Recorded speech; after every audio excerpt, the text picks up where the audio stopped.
मुग्धा और उसकी सास के बीच पूरा समय सास के किसी न किसी काम को लेकर मतभेद चलते ही रहते हैं। बहू, ओ बहू, जरा चाय बना दे। मुग्धा चाय लेकर आती है। ये लीजिए, और कुछ चाहिए? अरे नहीं, बस चाय पीने का मन था। जाओ, तुम दूसरा काम करो। चाय पीने के थोड़ी देर बाद सास दोबारा मुग्धा को आवाज लगाती है। अरे बहू रे, आओ बहू, जरा हलवा तो बना दे, मीठा खाने को मन हो रहा है। इसी तरह मुग्धा की सास पूरा समय कोई ना कोई काम बताकर उसे रसोई से बाहर तक निकलने नहीं देती। कभी चाय, कभी हलवा, कभी पानी तो कभी दूध, हर समय खाने को चाहिए और उसके लिए अपने हाथ पैर बिल्कुल नहीं हिलाने। परेशान किया हुआ है इन्होंने।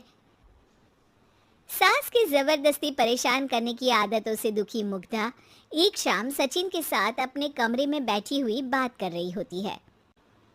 सुनो जी, मम्मी जी की ये जानबूझकर मुझे परेशान करने की फरमाइशों से मैं बहुत फ्रस्ट्रेट हो चुकी हूँ। पूरे दिन में एक सेकंड का आराम नहीं मिलता। रसोई से बाहर कदम रखती नहीं कि बहू ये बना दे, बहू री वो बना दे। अरे इनकी फरमाइशें चलती ही रहती है। अरे मुग्धा, माँ खाने की शौकीन है पर उम्र हो चली है, खुद खाना नहीं बना सकती, इसलिए तुमसे बोलती है। अरे तो शौक भी उम्र देख कर रखने चाहिए ना। समझ में नहीं आता, हर समय फेविकॉल का जोड़ लगाए सोफे से चिपके बैठी रहती है। इतना सब डाइजेस्ट कैसे हो जाता है उन्हें? अरे तुम मेरी माँ से इतनी नफरत कैसे कर सकती हो? मैं उनसे नफरत नहीं करती जी, बस परेशान हूँ।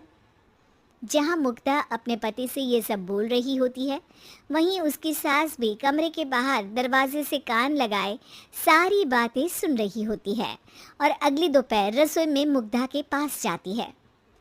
बहू, आज ना मेरा कुछ मसालेदार खाने का मन है। तो चाय बना दूं? मुझे बहुत पसंद है। अरे ना, ऐसा कर लिट्टी चोखा बना ले। और हाँ, जितना मसाला बातों में मिलाकर पति को सुनाती हो ना, सब्जी में भी वैसे ही डाला करो, खाना स्वादिष्ट बनेगा।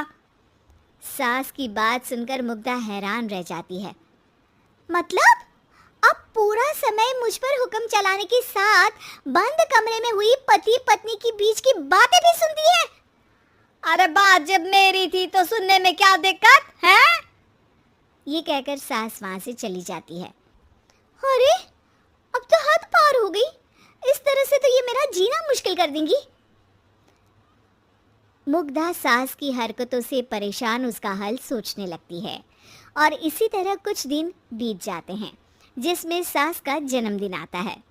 मुग्धा बहुत खुशी के साथ अपनी सास को एंड्रॉयड मोबाइल गिफ्ट करती है। मम्मी, आपको सबसे बात करने के लिए बहुत दिक्कत होती है ना, कभी सचिन तो कभी मुझे बोलना पड़ता है, पर इस मोबाइल से आपको कोई दिक्कत नहीं होगी। एक जगह बैठे बैठे बहुत कुछ कर सकती हैं अब आप। मोबाइल देख सासू माँ खुश हो जाती है, पर उसे इस्तेमाल करना तो आता नहीं, इसलिए साइड में रख देती है। जिसे देख मुग्धा घर का सारा काम छोड़ मोबाइल सेट कर सास को इस्तेमाल करना सिखाने लगती है, जिसके बाद अब सास पूरा समय मोबाइल में ही लगी रहती है। हाय, जब से मम्मी को मोबाइल मिला है मेरी लाइफ में कितनी शांति आई है। अच्छा है, इसी तरह बिजी रहे तो मैं भी सुकून की ज़िंदगी जी पाऊंगी। अब मुग्धा जब मन करे काम करना, जैसा चाहे वैसा खाना बनाकर खाना, पूरा समय रिलैक्स और खुश रहने लगती है। क्या बात है, आजकल तुम बहुत चहक रही हो। अरे मम्मी जी से छुटकारा जो मिला है, अब ना फरमाइशें ना छुप छुप कर बातें सुनना। अच्छा, तो मोबाइल गिफ्ट करने की ये स्कीम थी। इसी तरह दिन बीतते हैं और अब मोबाइल पर लगी सास फरमाइशों की जगह सवालों के लिए बहू को आवाज़ें लगाना शुरू कर देती है। अरे बहू सुन तो, देख जरा किसी का फोन क्यों नहीं मिल रहा? रिचार्ज खत्म हो गया है, पर अभी 4 दिन पहले ही तो मैंने किया था, इतनी जल्दी कैसे खत्म हो गया? अरे मैंने कल तेरी कनाडा वाली मौसी सास से 3 घंटे बात की थी ना। क्या? इतना महंगा तो मोबाइल भी नहीं आया जितना महंगा इसका रिचार्ज पड़ रहा है। इसके बाद तो जैसे मुग्धा के दिन के 24 घंटे में से 20 घंटे सास के पास उनके मोबाइल रिलेटेड प्रॉब्लम सॉल्व करने की ड्यूटी ही बन जाती है।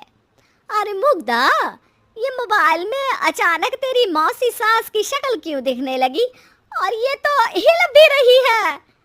मम्मी, ये गूगल डुओ का वीडियो कॉल है। इसमें आप बात करने के साथ एक दूसरे की शक्ल भी देख सकती हो। अच्छा, ये तूने मुझे पहले क्यों नहीं बताया? अब बताने के लिए पहले नहीं बताया। इसी बीच सचिन भी वहां आ जाता है और सास अपनी वीडियो कॉल में बिजी हो जाती है। क्यों, सास बहू में क्या गपशप चल रही है? इसे गपशप नहीं, दिमाग का दही होना बोलते हैं। पर तुम तो मम्मी को मोबाइल देकर बहुत खुश थी, फिर क्या हुआ? हाँ, उसका सुकून भी कुछ ही दिन मिला। अब घर के टंटे खत्म हुए तो मोबाइल की टिंग टिंग शुरू हो गई। देखो भाई, कुछ पाने के लिए कुछ खोना तो पड़ता है। आखिर तुमने मोबाइल अपने फायदे के लिए ही तो दिया है, तो फिर सवालों के जवाब भी देने पड़ेंगे, क्योंकि जब तक उनके हाथ में ये फुंथरू रहेगा तुम्हारी लाइफ में प्राइवेसी और सुकून रहेंगे। कहने का मतलब है अगर इससे प्यार बढ़े तो दाग अच्छे हैं। अरे मुझे पहले दिन से ही पता है मोबाइल किस मकसद से दिया गया है। भूलो मत, इससे पहले मैं बातें ही सुनती थी। सास की ये बात सुनकर मुग्धा शॉक में और सचिन हंसता रह जाता है।